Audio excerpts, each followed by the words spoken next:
sepedahan, Ci. Kagak usah di muka gue juga, bangun kocak. Pernah gak lu ngerasain badan gak bisa gerak dan ngomong pas tidur? Padahal lu merasa udah bangun, mata udah melek, tapi entah kenapa lu gak bisa ngegerakin badan lu sama sekali. Bahkan dalam kasus ekstrim, lu merasa ketindihan. Sleep paralysis merupakan kondisi sementara dari kelumpuhan otot atau atonia. Biasanya terjadi pada transisi antara fase tidur dan bangun, dan fenomena ini termasuk ke dalam kategori parasomnia atau gangguan tidur. Lu akan merasakan gejala seperti nggak bisa gerak atau ngomong yang terjadi beberapa detik hingga 2 menit. Halusinasi, mendengar atau melihat sesuatu yang sebenarnya tidak terjadi, misalnya sosok hitam yang menekan dada. Rasa takut berlebih, perasaan tidak bisa bergerak dan halusinasi akan membuat orang panik karena rasa takut yang intens. Kemarin malam pas lagi ngambang di laut, gua kena sleep paralysis, bre. Apa sih yang terjadi pas lagi kena fenomena itu? Biasanya sleep paralysis terjadi karena otak dan tubuh hubungannya lagi canggung saat fase rapid eye movement. Otak lu udah bangun, tapi otot masih dalam fase atonia atau lumpuh. Hal ini dilakukan oleh tubuh biar lu nggak ikutan gerak pas lagi mimpi. Wah, berarti kalau otot gak dimatiin dulu, badan kita gerak sesuai sama mimpi, bre. Betul, bre. Ada istilahnya gak, bre? Ada, bre. Namanya REM, Sleep Behavior Disorder. Tapi kalau mau tahu lebih lanjut, kita ceritain di video berikutnya ya.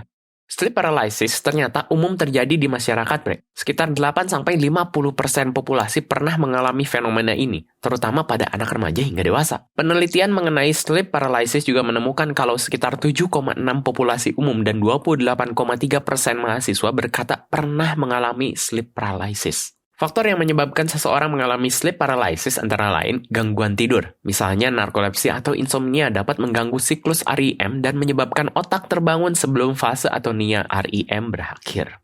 Psikologis seperti stres, overthinking, dan juga PTSD. Gaya hidup, pola tidur tidak teratur karena kerja shift malam, jet lag, mengkonsumsi alkohol, dan kafein yang berlebihan. Tidur telentang, dan genetik. Studi yang dilakukan pada tahun 2018 menyebutkan bahwa stres dan gangguan tidur menjadi faktor utama yang menyebabkan terjadinya sleep paralysis. Gua malas banget, bre, kalau kena sleep paralysis. Pasti bangunnya tengah malam, dan suasana lagi sunyi banget. Gimana kalau datang hantu, coba? Sleep paralysis emang lebih sering terjadi di paruh kedua malam, bre. Sekitar jam 2 sampai jam 5 subuh. Pas lagi fase REM. Kalau kena sleep paralysis pas lagi tidur namanya hypnagogic. Dan kalau lagi bangun dinamakan hypnopompik. Kedua kondisi tersebut terjadi saat fase transisi antara tidur dan bangun. Rumah gua deket banget sama pabrik, bre. Suaranya bising banget kalau malam. Apa kondisi gitu ngaruh? Pasti, bre. Suasana yang bikin tidur nggak enak kayak suara bising atau cahaya berlebih dapat membuat kualitas tidur memburuk. Dan menyebabkan lebih mungkin terjadi sleep paralysis. Studi juga menunjukkan kalau orang Indonesia lebih sering mengalami sleep paralysis karena efek budaya yang menginterpretasikan sleep paralysis dengan hal-hal mistis seperti ditindih hantu. Kalau lu pergi ke Afrika Selatan, mereka percaya kalau gangguan tidur tersebut disebabkan oleh Segatalelo, yaitu sihir hitam yang dikeluarkan oleh makhluk kerdil bernama Tokoloshe. Intinya, setiap negara punya interpretasinya masing-masing mengenai fenomena sleep paralysis yang dipengaruhi oleh budayanya. Namun, penelitian berhasil membongkar mitos-mitos tersebut. Tapi asli, bre, gua merasa ada bayangan hitam yang nindih badan gua. Cuma halusinasi, Mon. Kepanikan dan rasa takut yang terjadi karena tidak bisa bergerak bikin otak lu berhalusinasi dan membayangkan hal mistis seperti ada yang menindih dada. Cara ngatasinnya gimana, bre? Benerin kualitas tidur lu. Tidur teratur di waktu yang sama dan jangan mainin HP sebelum tidur.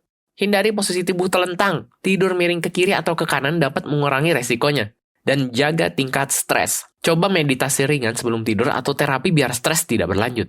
Kalau lagi kena sleep paralysis, tetap tenang, bre. Coba fokus gerakin jari kaki atau mata lu. Ingat, bre, kondisi ini cuma sebentar dan gak berbahaya sama sekali. Sleep paralysis adalah fenomena neurologis yang terjadi cukup umum, dipicu karena gangguan tidur saat REM, stres, dan juga gaya hidup yang kurang sehat. Walaupun bikin jantungan, kondisi ini gak berbahaya secara medis.